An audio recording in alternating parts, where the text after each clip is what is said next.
ಎಲ್ಲರಿಗೂ ನಮಸ್ಕಾರ.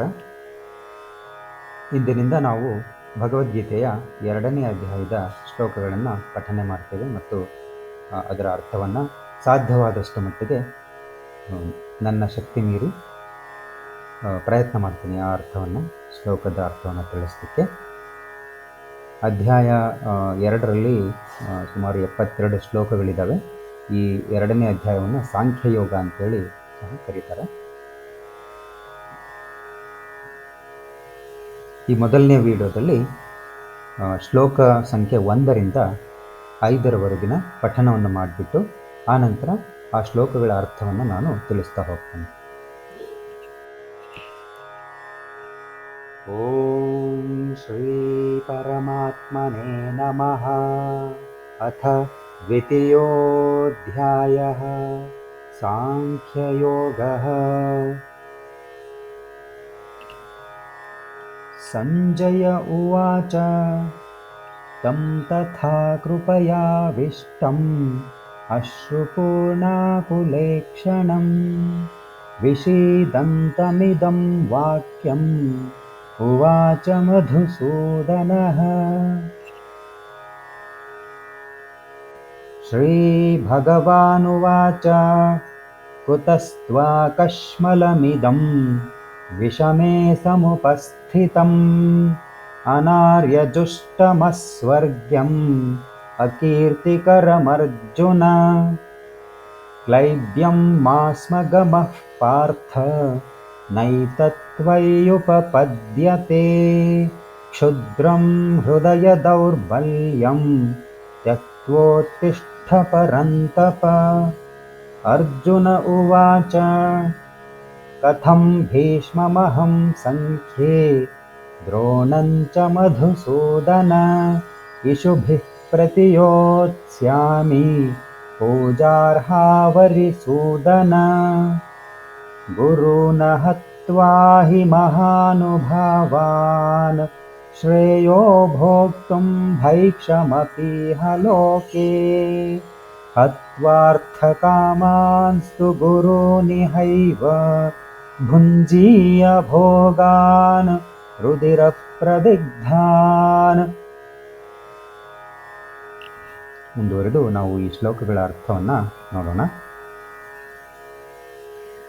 2ನೇ ಅಧ್ಯಾಯದಲ್ಲಿ ಬಹುತೇಕವಾಗಿ ನಾವು ಶ್ರೀಕೃಷ್ಣ ಪರಮಾತ್ಮ ಅರ್ಜುನನಿಗೆ ಹಲವಾರು ತತ್ವಗಳನ್ನು, ವಿಚಾರಗಳನ್ನು ತಿಳಿಸ್ತಾ ಹೋಗ್ತಕ್ಕಂಥದ್ದನ್ನು ನೋಡ್ಬೋದು. 1ನೇ ಅಧ್ಯಾಯದಲ್ಲಿ ನಾವು ನೋಡಿದಂಗೆ ಅಲ್ಲಿ ಹೆಚ್ಚಾಗಿ ಅರ್ಜುನ ತನ್ನ ಮನಸ್ಸಿನಲ್ಲಿ ಆಗ್ತಕ್ಕಂತಹ ನೋವನ್ನು, ಸಂಕಟವನ್ನು, ಧರ್ಮ ಸಂಕಟವನ್ನು ವಿವರಿಸ್ತಾ ಹೋಗ್ತಾನೆ. ತಾನು ಯಾಕೆ ಯುದ್ಧ ಮಾಡಬಾರ್ದು, ಯುದ್ಧ ಮಾಡೋದ್ರಿಂದ ಏನೆಲ್ಲ ಘೋರ ಪರಿಣಾಮಗಳು ಆಗ್ತವೆ, ಯಾವ ರೀತಿಯಾಗಿ ಸಾಮಾಜಿಕ ವ್ಯವಸ್ಥೆ ಹಾಳಾಗಿ ಹೋಗುತ್ತೆ, ವರ್ಣ ಸಂಕರಕ್ಕೆ ಹೇಗೆ ಕಾರಣವಾಗುತ್ತೆ, ಈ ರೀತಿಯಾಗಿ ಹಲವಾರು ವಿಚಾರಗಳನ್ನು ಮಂಡಿಸುತ್ತಾ ತಾನು ಯುದ್ಧ ಮಾಡಬಾರ್ದು ಅಂತೇಳಿ ನಿರ್ಧರಿಸಿರ್ತಾನೆ. ಇನ್ನು 2ನೇ ಅಧ್ಯಾಯದಲ್ಲಿ ಇದು ಸಾಂಖ್ಯಯೋಗ ಅಂತಂದೇಳಿ ಕರೀತಾರೆ. ಈ ಅಧ್ಯಾಯದಲ್ಲಿ ಶ್ರೀಕೃಷ್ಣ ಪರಮಾತ್ಮ ಅರ್ಜುನನಿಗೆ ಆತ್ಮದ ಅವಿನಾಶಿ ತತ್ವವನ್ನು, ದೇಹದ ನಶ್ವರತೆಯನ್ನು ವಿವರಿಸ್ತಾ ಹೋಗ್ತಾನೆ. ಹಾಗೆ ಯೋಗ ಅಂದ್ರೇನು, ಯೋಗಿಗಳು ಯಾವ ರೀತಿ ಇರ್ತಾರೆ, ಸಿದ್ಧಪುರುಷರು ಅಂದರೆ ಯಾರು, ಈ ಎಲ್ಲ ವಿಚಾರಗಳ ಬಗ್ಗೆ ಅರ್ಜುನನಿಗೆ ಬಹಳ ವಿಸ್ತಾರವಾಗಿ ತಿಳಿಸ್ತಾ ಹೋಗ್ತಾನೆ. ಹಾಗೆ ಅರ್ಜುನನಿಗೆ ತನ್ನ ಕ್ಷತ್ರಿಯ ಧರ್ಮವನ್ನು ಎತ್ತಿ ಹಿಡಿಯಲಿಕ್ಕೆ ಪ್ರೇರೇಪಿಸ್ತಾನೆ.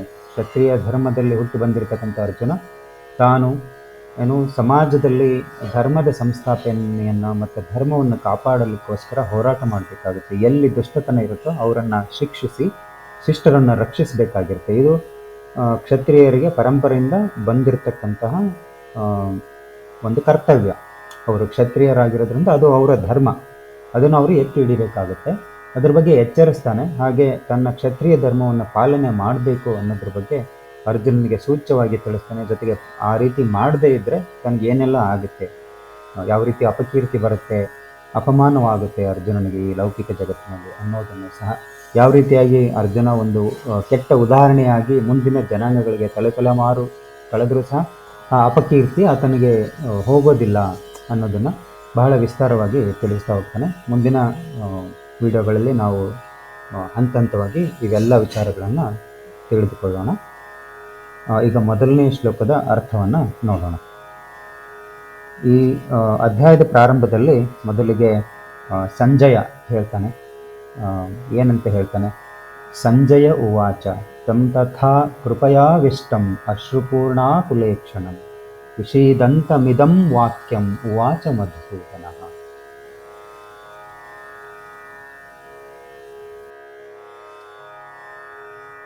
ಈ ಶ್ಲೋಕದಲ್ಲಿ ಸಂಜಯ ಹೇಳ್ತಿದ್ದಾನೆ. ಏನಂತ ಹೇಳ್ತಿದ್ದಾನೆ ಅನ್ನೋದನ್ನು ನೋಡೋಣ. ತಂ ಅಂದರೆ ಆತನ ಅಂದರೆ ಇಲ್ಲಿ ಅರ್ಜುನನ ಅಂತೇಳಿ. ತಥಾ ಆ ರೀತಿಯಾಗಿ ಅಂದರೆ ಯಾವ ರೀತಿಯಾಗಿ? ಕೃಪಯಾ ಅಂದರೆ ಕರುಣೆಯಿಂದ. ಅರ್ಜುನನ ಮನಸ್ಸು ಸಂಪೂರ್ಣವಾಗಿ ಕರುಣೆಯಿಂದ ಆವರಿಸ್ಕೊಂಡ್ಬಿಟ್ಟಿರುತ್ತೆ. ಆವಿಷ್ಟಂ ಅಂದರೆ ಅಲ್ಲಿ ಆವರಿಸಿಕೊಂಡಿರ್ತಕ್ಕಂತಹ. ಅಶ್ರುಪೂರ್ಣಾಕುಲೇಕ್ಷಣಂ ಅಂದರೆ ಅವನ ಕಣ್ಣುಗಳು ಸಂಪೂರ್ಣವಾಗಿ ನೀರಿನಿಂದ ತುಂಬಿ ಹೋಗಿದ್ದಾವೆ. ಅಂದರೆ ಕಣ್ಣೀರಿನ ಕೋಡಿ ತುಂಬಿ ಹೋಗಿದೆ ಅಂತ ಹೇಳ್ತೀವಲ್ಲ, ಆ ರೀತಿಯಲ್ಲಿ ಕಣ್ಣಿನ ತುಂಬ ಆ ದುಃಖದಿಂದ, ಕರುಣೆಯಿಂದ ಅವನ ಕಣ್ಣಿನಲ್ಲಿ ಸಂಪೂರ್ಣವಾಗಿ ನೀರು ತುಂಬಿಕೊಂಡಿದೆ. ವಿಷೀದಂತಂ ಅಂದರೆ ವಿಷಾದವನ್ನು, ಅಂದರೆ ಅವನ ಮನಸ್ಸಿನಲ್ಲಿ ವಿಷಾದ ತುಂಬಿಕೊಂಡಿದೆಯಲ್ಲ, ಅದ್ರ ಬಗ್ಗೆ ಹೇಳ್ತಿದ್ದಾರೆ. ಇದಂ ಅಂದರೆ ಈ ರೀತಿಯಾಗಿ. ವಾಕ್ಯಂ ಅಂದರೆ ಮಾತುಗಳನ್ನು. ಉವಾಚ ಹೇಳಿದನು. ಯಾರು ಹೇಳ್ತಾರೆ? ಮಧುಸೂದನ ಅಂದರೆ ಮಧುಸೂದನ ಅಂದರೆ ಇಲ್ಲಿ ಶ್ರೀಕೃಷ್ಣ ಪರಮಾತ್ಮನಿಗೆ ಇರ್ತಕ್ಕಂತಹ ಹೆಸರು. ಯಾಕೆಂದರೆ ಅವರು ಮಧು ಅಂತಕ್ಕಂಥ ಒಬ್ಬ ರಾಕ್ಷಸನನ್ನು ಕೊಂದಿರ್ತಾರೆ. ಹಾಗಾಗಿ ಶ್ರೀಕೃಷ್ಣ ಪರಮಾತ್ಮನಿಗೆ ಈ ಒಂದು ಉಪಾಧಿ ಬಂದಿರುತ್ತೆ, ಮಧುಸೂದನ ಅಂತೇಳಿ. ಇದು ಬಿರುದು ಅಥವಾ ಇನ್ನೊಂದು ಹೆಸರು ಅಂತಲೂ ಹೇಳ್ಬೋದು. ಒಟ್ಟಾರೆ ಈ ಶ್ಲೋಕದ ಅರ್ಥ ಸಂಜಯ ಹೇಳ್ತಿದ್ದಾನೆ ಇಲ್ಲಿ, ಕರುಣೆಯಿಂದ ತುಂಬಿಕೊಂಡಿರ್ತಕ್ಕಂತಹ ಅರ್ಜುನನನ್ನು ಮತ್ತು ಅವನು ಕಣ್ಣಿನಲ್ಲಿ ತುಂಬ ನೀರನ್ನು ತುಂಬಿಕೊಂಡು ಮನಸ್ಸಿನ ತುಂಬ ವಿಷಾದದಿಂದ ಇರ್ತಕ್ಕಂತಹ ಅವನಿಗೆ ಶ್ರೀಕೃಷ್ಣ ಪರಮಾತ್ಮ ಈ ಮಾತುಗಳನ್ನು ಹೇಳಿದನು ಅಂತೇಳಿ ಈ ಶ್ಲೋಕದ ಅರ್ಥ ಆಗುತ್ತೆ. ಶ್ರೀಕೃಷ್ಣ ಪರಮಾತ್ಮ ಯಾವ ಮಾತುಗಳನ್ನು ಹೇಳಿದನು ಅನ್ನೋದನ್ನು ನಾವು ಮುಂದಿನ ಶ್ಲೋಕದಲ್ಲಿ ನೋಡ್ಬೋದು. ಮುಂದಿನ ಶ್ಲೋಕದಲ್ಲಿ ಹೇಳ್ತಾರೆ, ಶ್ರೀ ಭಗವಾನುವಾಚ ಕುತಸ್ತ್ವಾ ಕಶ್ಮಲಮಿದಂ ವಿಷಮೇ ಸಮುಪಸ್ಥಿತಂ ಅನಾರ್ಯಜುಷ್ಠಮಸ್ವರ್ಗ್ಯಂ ಅಕೀರ್ತಿಕರಮರ್ಜುನ. ಈ ಶ್ಲೋಕದಿಂದ ಶ್ರೀಕೃಷ್ಣ ಪರಮಾತ್ಮ ಹೇಳ್ತಾ ಹೋಗ್ತಾನೆ. ಇಲ್ಲಿವರೆಗೂ ಶ್ರೀಕೃಷ್ಣ ಪರಮಾತ್ಮ ಅರ್ಜುನ ಹೇಳಿದ್ದನ್ನೆಲ್ಲ ಭಾಳ ಶಾಂತ ಸ್ವಭಾವದಿಂದ ಕೇಳಿಸ್ಕೊಳ್ತಾ ಇದ್ರು. ಈ ಶ್ಲೋಕದಿಂದ ಶ್ರೀಕೃಷ್ಣ ಪರಮಾತ್ಮ ಮಾತಾಡ್ತಾ ಹೋಗ್ತಾರೆ. ಅರ್ಜುನನಿಗೆ ಏನು ಹೇಳ್ತಾರೆ ಅಂತೇಳಿ ನೋಡೋಣ. ಕುತಃ ಎಲ್ಲಿಂದ, ತ್ವಾ ನಿನಗೆ, ಕಶ್ಮಲಂ ಅಂದರೆ ಇಂಥ ಒಂದು ದುಸ್ಥಿತಿ ಅಥವಾ ದೌರ್ಬಲ್ಯ, ಕಳಂಕ ಅಂತ ಏನು ಕರಿತೀವಲ್ಲ ಅದು, ಇದಂ ಈ ವಿಷಮಯವಾಗಿರ್ತಕ್ಕಂಥ ಈ ಯುದ್ಧದ ಪರಿಸ್ಥಿತಿಯಲ್ಲಿ, ಸಂಕಟದ ಪರಿಸ್ಥಿತಿಯಲ್ಲಿ, ಸಮುಪಸ್ಥಿತಂ ಎಲ್ಲಿಂದ ಬಂತು ನಿನಗೆ, ಹೆಂಗೆ ಬಂದು ಸೇರಿಕೊಳ್ತು. ಸಮುಪಸ್ಥಿತಂ ಅಂದರೆ ಸೇರಿಕೊಳ್ತಕ್ಕಂಥದ್ದು. ಅನಾರ್ಯಜುಷ್ಟಂ ಅಂದರೆ ಉನ್ನತ ಹಂತದ ವ್ಯಕ್ತಿತ್ವವನ್ನು ಹೊಂದಿರತಕ್ಕಂತಹ, ಉತ್ತಮವಾಗಿರ್ತಕ್ಕಂಥ ನಡವಳಿಕೆಯನ್ನು ಹೊಂದಿರತಕ್ಕಂಥ ವ್ಯಕ್ತಿಗಳಿಗೆ ಸರಿ ಹೊಂದತಕ್ಕಂತಹ ಒಂದು ಆಚರಣೆ ಅಲ್ಲ ಇದು. ಅಸ್ವರ್ಗೀಯಂ ಇದು ನಿನಗೆ ಉನ್ನತವಾದ ಲೋಕಗಳಿಗೆ ದಾರಿಯನ್ನು ತೋರೋದಿಲ್ಲ ಈ ರೀತಿಯಾಗಿ ನೀನು ನಡ್ಕೊಳ್ಳೋದ್ರಿಂದ. ಅಕೀರ್ತಿಕರಂ ಅದ್ರ ಬದಲು ನಿನಗೆ ಅಪಕೀರ್ತಿಯನ್ನು ತಂದುಕೊಡುತ್ತೆ. ನಿನ್ನ ಕೀರ್ತಿಯನ್ನು ನೀನು ಕಳೆದುಕೊಳ್ತೀಯ. ಏ ಅರ್ಜುನ, ಇಂತಹ ವಿಷಮಯವಾಗಿರ್ತಕ್ಕಂತಹ ಸಂಕಟದ ಪರಿಸ್ಥಿತಿಯಲ್ಲಿ, ಯುದ್ಧದ ಈ ಪರಿಸ್ಥಿತಿಯಲ್ಲಿ ನಿನಗೆ ಎಲ್ಲಿಂದ ಆ ದೌರ್ಬಲ್ಯ ಬಂದು ಸೇರಿಕೊಳ್ತೀವಿ. ಇದು ಆರ್ಯರಿಗೆ ಸರಿ ಹೊಂದತಕ್ಕಂತಹ, ಹಾಗೆ ಸ್ವರ್ಗಕ್ಕೆ ದಾರಿ ತೋರತಕ್ಕಂತಹ ಆಚರಣೆಯಲ್ಲ. ಅದು ನೀನು ಗಳಿಸಿರ್ತಕ್ಕಂಥ ಕೀರ್ತಿಯನ್ನೆಲ್ಲ ತೆಗೆದುಕೊಂಡು ಹೋಗ್ಬಿಡುತ್ತೆ. ಅಂದರೆ ಇಲ್ಲಿವರೆಗೂ ನೀನು ಏನು ಮಾಡಿದೆಯಲ್ವಾ, ನಿನ್ನ ಜೀವನದಲ್ಲಿ ಏನೆಲ್ಲ ಸಾಧನೆಗಳನ್ನು ಮಾಡಿದೆಯಲ್ಲ, ಅದೆಲ್ಲದನ್ನು ಇದು ಮರೆಮಾಚಿಸ್ಬಿಡುತ್ತೆ. ನಿನ್ನ ವ್ಯಕ್ತಿತ್ವಕ್ಕೆ ಕೊಂದು ಉಂಟು ಬರುತ್ತೆ ಅಂತೇಳಿ ಇಲ್ಲಿ ಶ್ರೀಕೃಷ್ಣ ಪರಮಾತ್ಮ ಅರ್ಜುನನನ್ನು ಸಮಾಧಾನ ಪಡಿಸೋ ಬದಲು ಅವನಿಗೆ ಒಂದು ರೀತಿಯ ಗಂಭೀರವಾದ ಎಚ್ಚರಿಕೆಯನ್ನು ಕೊಡ್ತಾ ಇದ್ದಾನೆ. ಅಂದರೆ ಇಲ್ಲಿ ಆರ್ಯ ಅಂತೇಳಿ ಅವನನ್ನು ಕರಿತಾ ಇರತಕ್ಕಂಥ ಉದ್ದೇಶ ಇಷ್ಟೇ. ಆರ್ಯ ಅನ್ನೋದು ಯಾವುದೋ ಒಂದು ಜನಾಂಗಕ್ಕೆ ಸಂಬಂಧಪಟ್ಟಿರ್ತಕ್ಕಂಥ ಪದ ಅಲ್ಲ. ಅದ್ರ ಬದಲಾಗಿ ಆರ್ಯ ಅಂದರೆ ಉತ್ತಮವಾಗಿರ್ತಕ್ಕಂತಹ ನಡವಳಿಕೆಯನ್ನು ಹೊಂದಿರತಕ್ಕಂತಹ, ಉತ್ತಮವಾಗಿರ್ತಕ್ಕಂಥ ಗುಣಗಳನ್ನು ಹೊಂದಿರತಕ್ಕಂತಹ ಒಂದು ಉನ್ನತ ಸ್ಥಾನದಲ್ಲಿರ್ತಕ್ಕಂತಹ ವ್ಯಕ್ತಿಗೆ ಆರ್ಯ ಅಂತೇಳಿ ಕರೀತಾರೆ. ಅರ್ಜುನ ಅಂತಹ ಆರ್ಯನಾಗಿರ್ತಾನೆ. ಸೊ ಆರ್ಯನಾಗಿರ್ತಕ್ಕಂತಹ ನಿನಗೆ ಇಂತಹ ಕೀಳು ಪರಿಸ್ಥಿತಿ, ಇಂತಹ ಕೀಳು ವಿಚಾರಗಳು ಎಲ್ಲಿಂದ ಯಾಕೆ ಬಂದವು? ಅದು ನಿನಗೆ ಕೀರ್ತಿಯನ್ನು ತಂದುಕೊಡೋದಿಲ್ಲ, ಬದಲಾಗಿ ಅಪಕೀರ್ತಿಯನ್ನು ತಂದುಕೊಡುತ್ತೆ ಅಂಥೇಳಿ ಅರ್ಜುನನಿಗೆ ಶ್ರೀಕೃಷ್ಣ ಪರಮಾತ್ಮ ಎಚ್ಚರಿಕೆಯನ್ನು ಕೊಡ್ತಾನೆ. ಹಾಗೆ ನಾವು ಮುಂದಿನ ಶ್ಲೋಕದಲ್ಲಿ ನೋಡೋಣ. ಮುಂದಿನ ಶ್ಲೋಕದಲ್ಲಿ ಶ್ರೀಕೃಷ್ಣ ಪರಮಾತ್ಮ ಈ ರೀತಿಯಾಗಿ ಹೇಳ್ತಾರೆ.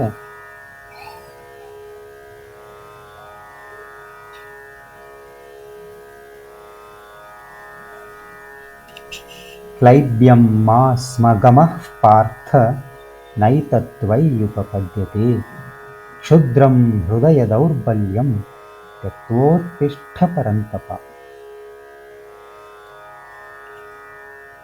ಈ ಶ್ಲೋಕದ ಅರ್ಥ ಏನಂತೇಳಿ ನೋಡೋಣ. ಹಾಗೆ ಈ 3ನೇ ಶ್ಲೋಕದಲ್ಲಿ ಶ್ರೀಕೃಷ್ಣ ಪರಮಾತ್ಮ ಅರ್ಜುನನಿಗೆ ಹೇಳ್ತಾ ಇದ್ದಾನೆ, ಕ್ಲೈಬ್ಯಂ ಅಂದ್ರೆ ನಿರ್ವೀರ್ಯತೆ, ಒಂದು ರೀತಿಯಲ್ಲಿ ಅಂಜುಪುರುಕತನ ಅಥವಾ ಕುಕ್ಕುಲತನ, ಹೇಡಿತನ ಅಂತ ಕರಿತೀವಲ್ಲ ಅದನ್ನ.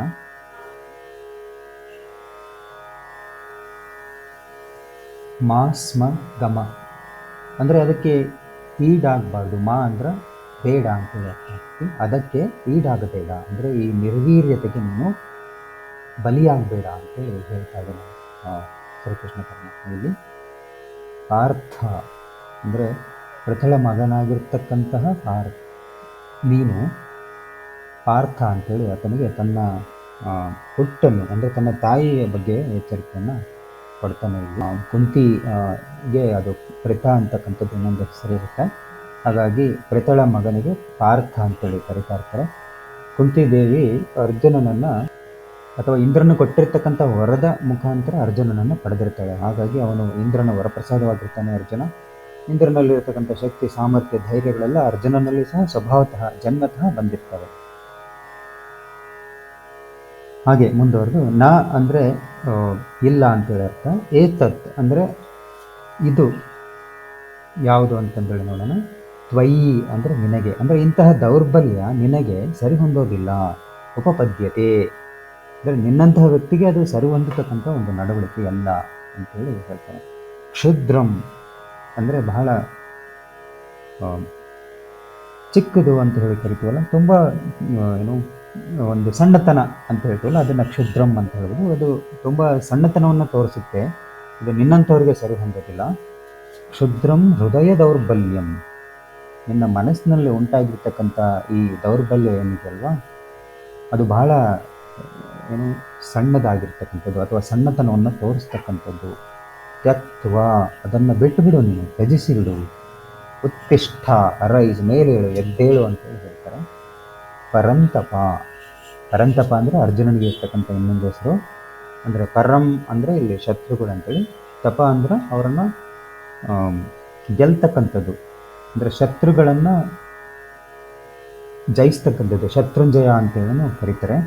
ಹೀಗಾಗಿ ಇಲ್ಲಿ ಅರ್ಜುನನನ್ನು ಕುರಿತು ಶ್ರೀಕೃಷ್ಣ ಈ ರೀತಿಯಾಗಿ ಹೇಳ್ತಾನೆ. ಓ ಅರ್ಜುನ, ಓ ಪಾರ್ಥ, ಅರ್ಜುನನೇ, ಏನು ನೀನು ತೋರಿಸ್ತಾ ಇದೆಯಲ್ಲ ಈ ನಡವಳಿಕೆ, ಇದು ನಿನಗೆ ಸರಿ ಹೊಂದತಕ್ಕಂಥದ್ದಲ್ಲ. ಇಂತಹ ಒಂದು ನಪುಂಸಕತ್ವಕ್ಕೆ ನೀನು ಬಲಿಯಾಗಬೇಡ. ಈ ಎಲ್ಲ ಮಾನಸಿಕ ದೌರ್ಬಲ್ಯವನ್ನು ಬಿಟ್ಟು ಏಳು, ನೀನು ಎದ್ದೇಳು. ಶತ್ರುಗಳನ್ನು ಜಯಿಸ್ತಕ್ಕಂಥ ಶಕ್ತಿ ನಿನ್ನಲ್ಲಿದೆ ಅಂತೇಳಿ ಅರ್ಜುನನಿಗೆ ಒಂದು ರೀತಿಯ ಉತ್ತೇಜನವನ್ನು ಮಾಡ್ತಾ ಇದ್ದಾನೆ ಯುದ್ಧದಲ್ಲಿ ತೊಡಗಿಸಿಕೊಳ್ಳಲಿಕ್ಕೆ. ಹಾಗೆ ಆ ರೀತಿ ಮಾಡೋದಕ್ಕೆ ಇಲ್ಲಿ ಕೆಲವೊಂದು ಪದಗಳನ್ನು ಬಳಸ್ತಾನೆ ಶ್ರೀಕೃಷ್ಣ. ಒಂದು ಅದ್ಭುತವಾಗಿರತಕ್ಕಂತಹ ಏನು ಮಾರ್ಗದರ್ಶಕ, ಗುರು ಅಂತ ಹೇಳ್ಬೋದು. ಹಾಗಾಗಿ ಅವನಿಗೆ ಅರ್ಜುನನನ್ನು ಯಾವ ರೀತಿಯಾಗಿ ತನ್ನ ಕರ್ತವ್ಯದ ಕಡೆಗೆ, ಅಂದರೆ ಕರ್ತವ್ಯದಿಂದ ವಿಮುಖನಾಗಿ ಹೋಗ್ತಕ್ಕಂಥ ಅರ್ಜುನನನ್ನು ಕರ್ತವ್ಯದೆಡೆಗೆ ಎಳೆದುಕೊಂಡು ಬರಬೇಕು ಅನ್ನೋದು ಅವನಿಗೆ ಬರ್ತಿರುತ್ತೆ. ಹಾಗಾಗಿ ತನ್ನ ಆಂತರಿಕ ಶಕ್ತಿ ಸಾಮರ್ಥ್ಯಗಳೇನು ಅನ್ನೋದನ್ನು ನೆನಪಿಸೋದಕ್ಕೋಸ್ಕರ ಇಲ್ಲಿ ಪಾರ್ಥ ಅಂತೇಳಿ ಕರೆದು ತನ್ನ ಹುಟ್ಟು, ತನ್ನ ಜನ್ಮದ ಬಗ್ಗೆ ಆತನಿಗೆ ನೆನಪಾಗೋ ರೀತಿಯಲ್ಲಿ, ತಾನು ಇಂದ್ರನ ವರಪ್ರಸಾದ, ಇಂದ್ರನಲ್ಲಿ ಇರ್ತಕ್ಕಂಥ ಶಕ್ತಿ, ಸಾಮರ್ಥ್ಯ, ಧೈರ್ಯಗಳೆಲ್ಲ ತನ್ನಲ್ಲಿ ಇದೆ, ಹುದುಗಿದೆ ಅಂತಕ್ಕಂಥದ್ದನ್ನು ನೆನಪು ಮಾಡಿಸ್ತಾನೆ. ಹಾಗೆ ಪರಂತಪ, ಶತ್ರುಗಳನ್ನು ಸುಲಭವಾಗಿ ಜಯಿಸ್ತಕ್ಕಂಥ ಶಕ್ತಿಯುಳ್ಳಂತಹ ಅರ್ಜುನನನ್ನು ಆ ರೀತಿಯಾಗಿ ಪರಂತಪ ಅಂತೇಳಿ ಕರೆದು ಅವನಿಗೆ ಒಂದು ರೀತಿಯ ತನ್ನ ಆಂತರಿಕ ಶಕ್ತಿ ಸಾಮರ್ಥ್ಯಗಳ ಕುರಿತು ತನಗೆ ಪ್ರಜ್ಞೆ ಬರೋ ರೀತಿಯಲ್ಲಿ ಮಾತಾಡ್ತಾನೆ. ಹಾಗೆ ನಾವು ಮುಂದುವರೆದು ಮುಂದಿನ ಶ್ಲೋಕದಲ್ಲಿ ಏನು ಹೇಳ್ತಾರೆ ಅಂತೇಳಿ ನೋಡೋಣ. ಮುಂದಿನ ಶ್ಲೋಕದಲ್ಲಿ ಈ ರೀತಿಯಾಗಿ ಹೇಳ್ತಾರೆ. ಇದು 4ನೇ ಶ್ಲೋಕ. ಇಲ್ಲಿ ಅರ್ಜುನ ಮಾತಾಡ್ತಾನೆ. ಇಲ್ಲಿವರೆಗೂ 2 ಶ್ಲೋಕದಲ್ಲಿ ಶ್ರೀಕೃಷ್ಣ ಪರಮಾತ್ಮ ಹೇಳಿದರು. ಅದಕ್ಕೆ ಅರ್ಜುನ ಉತ್ತರವಾಗಿ ಈ ರೀತಿಯಾಗಿ ಹೇಳ್ತಾನೆ. ಅರ್ಜುನ ಉವಾಚ ಕಥಂ ಭೀಷ್ಮಮಹಂ ಸಂಖ್ಯೆ ದ್ರೋಣಂಚ ಮಧುಸೂದನ ಇಷುಭಿಃ ಪ್ರತಿಯೋತ್ಸ್ಯಾಮಿ ಪೂಜಾರ್ಹಾವರಿಸೂದನ. ಕಥಂ ಅಂದರೆ ಹೇಗೆ, ಭೀಷ್ಮಂ ಅಂದರೆ ಭೀಷ್ಮನನ್ನು, ಅಹಂ ಅಂದರೆ ನಾನು, ಸಂಖ್ಯೆ ಅಂದರೆ ಈ ಯುದ್ಧದಲ್ಲಿ, ದ್ರೋಣಂ ಅಂದರೆ ದ್ರೋಣನ್ನು, ಚ ಅಂದರೆ ದ್ರೋಣರನ್ನು, ಭೀಷ್ಮರನ್ನು, ಇಂತಹ ಏನು ಮಹತ್ತರವಾಗಿರ್ತಕ್ಕಂತಹ, ಪೂಜೆಗೆ ಅರ್ಹರಾಗಿರ್ತಕ್ಕಂತಹ, ಹಿರಿಯರಾಗಿರ್ತಕ್ಕಂಥವರನ್ನು ನಾನು ಹೇಗೆ ಈ ಯುದ್ಧದಲ್ಲಿ ಹೋರಾಡಲಿ. ಕಥಂ, ಹೇ ಮಧುಸೂದನನೇ, ನಾನು ಯಾವ ರೀತಿಯಾಗಿ ಅವರ ವಿರುದ್ಧ ಹೋರಾಡಲಿ. ಇಶುಭಿ ಅಂದರೆ ಬಿಲ್ಲು ಬಾಣಗಳನ್ನು ಹಿಡಿದುಕೊಂಡು ಯುದ್ಧ ಮಾಡ್ತಕ್ಕಂಥದ್ದು, ಅಂದರೆ ಅವರ ವಿರುದ್ಧ. ಪ್ರತಿಯೋತ್ಸ್ಯಾಮಿ, ಪ್ರತಿ ಅಂದರೆ ಅವರ ವಿರುದ್ಧವಾಗಿ, ಯೋತ್ಸ್ಯಾಮಿ ಅಂದರೆ ನಾನು ಯುದ್ಧ ಮಾಡಬಲ್ಲವನಾಗಿದ್ದೇನೆ. ಹೇಗೆ ಮಾಡಲಿ ನಾನು.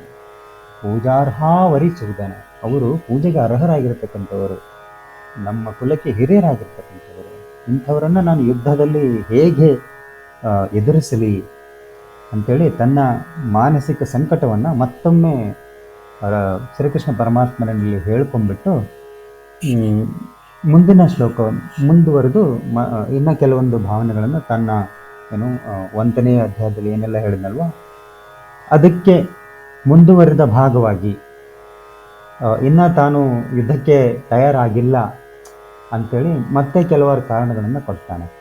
ಅದೇ 5ನೇ ಶ್ಲೋಕದಲ್ಲಿ ನೋಡೋಣ. ಇಲ್ಲಿವರೆಗೂ ಏನು ಬಂದಿರತಕ್ಕಂಥ ಶ್ಲೋಕಗಳು ಇದರಲ್ಲಿ ಭಗವದ್ಗೀತೆಯಲ್ಲಿ ಅಧ್ಯಾಯ 1ರಿಂದ ನೋಡ್ಕೊತ ಬಂದ್ವಿ. ಅವೆಲ್ಲವೂ ಒಂದು ರೀತಿಯ ಛಂದಸ್ಸಿಗೆ ಒಳಪಟ್ಟಿದ್ದು. ಆ ಛಂದಸ್ಸನ್ನು ನಾವು ಅನುಷ್ಠುಭ್ ಛಂದ ಅಂತ ಹೇಳ್ಕೊಳ್ತೀವಿ. ಅತ್ಯಂತ ಪ್ರಸಿದ್ಧವಾಗಿರ್ತಕ್ಕಂತಹ ಛಂದವಾಗಿದೆ. ಸಾಕಷ್ಟು ಶ್ಲೋಕಗಳನ್ನು ನಾವು ಅನುಷ್ಠುಭ್ ಛಂದದಲ್ಲಿ ಇರೋದನ್ನು ನೋಡಬಹುದು. ಸಾಮಾನ್ಯವಾಗಿ ಸಂಸ್ಕೃತದಲ್ಲಿ ಯಾವುದೇ ಒಂದು ಶ್ಲೋಕ ಅಥವಾ ಒಂದು ದೀರ್ಘವಾದ ಶ್ಲೋಕವನ್ನು ಹೇಳುವಾಗ ಅದು ಯಾವ ಛಂದಸ್ಸಿನಲ್ಲಿದೆ ಅಂತಕ್ಕಂಥದ್ದನ್ನು ವಿವರಿಸಿ ಹೇಳ್ತಾರೆ. ಸಾಮಾನ್ಯವಾಗಿ ಅನುಷ್ಠುಭ್ ಛಂದ ಅಂತೇಳಿ ಬರ್ತಾ ಇರ್ತೀನಿ, ನೀವು ಅಬ್ಸರ್ವ್ ಮಾಡಿ ಕೇಳಬಹುದು. ಲಲಿತಾ ಸಹಸ್ರನಾಮ ಆಗಿರ್ಬೋದು, ವಿಷ್ಣು ಸಹಸ್ರನಾಮ ಆಗಿರ್ಬೋದು, ಈ ಬಹುತೇಕ ಸಹಸ್ರನಾಮಗಳೆಲ್ಲ ಅನುಷ್ಠುಭ್ ಛಂದದಲ್ಲೇ ಇರುತ್ತೆ. ಈಗ ಮುಂದುವರೆದು ಇಲ್ಲಿಂದ ಒಂದು 3-4 ಶ್ಲೋಕಗಳು ಏನು ಬರ್ತಾವಲ್ವ ಅವು ಸಾಮಾನ್ಯವಾಗಿ ತ್ರಿಷ್ಠುಭ್ ಛಂದ ಅಂತೇಳಿ ಕರೀತಾರೆ. ಈ ಅನುಷ್ಠುಭ್ ಛಂದಕ್ಕೂ ತ್ರಿಷ್ಠುಭ್ ಛಂದಕ್ಕೂ ಏನು ವ್ಯತ್ಯಾಸ ಅಂದರೆ, ಅನುಷ್ಠುಭ್ ಛಂದದಲ್ಲಿ ಪ್ರತಿಯೊಂದು ಶ್ಲೋಕದಲ್ಲಿ 2 ಪಂಕ್ತಿಗಳಿರ್ತವೆ. ಹಾಗೆ ಪ್ರತಿಯೊಂದು ಪಂಕ್ತಿಯಲ್ಲಿನೂ 16 ಅಕ್ಷರಗಳು ಇರ್ತವೆ. ಇನ್ನು ತ್ರಿಷ್ಠುಭ್ ಛಂದದಲ್ಲಿ ಪ್ರತಿಯೊಂದು ಶ್ಲೋಕದಲ್ಲಿ ಇಲ್ಲೂ ಸಹ 2 ಪಂಕ್ತಿಗಳಿರ್ತವೆ. ಆದರೆ ಪ್ರತಿಯೊಂದು ಪಂಕ್ತಿನಲ್ಲಿ 22 ಅಕ್ಷರಗಳಿರ್ತವೆ. ಹಾಗಾಗಿ ನಾವು ಅದನ್ನು ವಾಚನ ಮಾಡ್ತಕ್ಕಂಥ ರೀತಿ ಸ್ವಲ್ಪ ಬದಲಾಗುತ್ತೆ. ಈಗ ತ್ರಿಷ್ಠುಭ್ ಛಂದದಲ್ಲಿ ಬರ್ತಕ್ಕಂಥ 5ನೇ ಶ್ಲೋಕ ಯಾವ ರೀತಿಯಾಗಿ ನಾವು ವಾಚನ ಮಾಡೋದು ಅನ್ನೋದನ್ನು ಇಲ್ಲಿ ನಾವು ಆಗಲೇ ನೋಡಿದ್ದೀವಿ. ಇನ್ನೊಮ್ಮೆ ಹೇಳ್ತೀನಿ.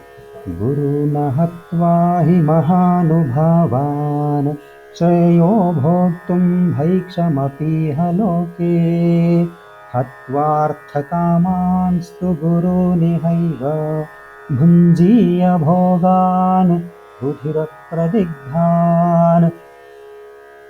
ಈ ಶ್ಲೋಕದ ಅರ್ಥವನ್ನು ನೋಡೋಣ.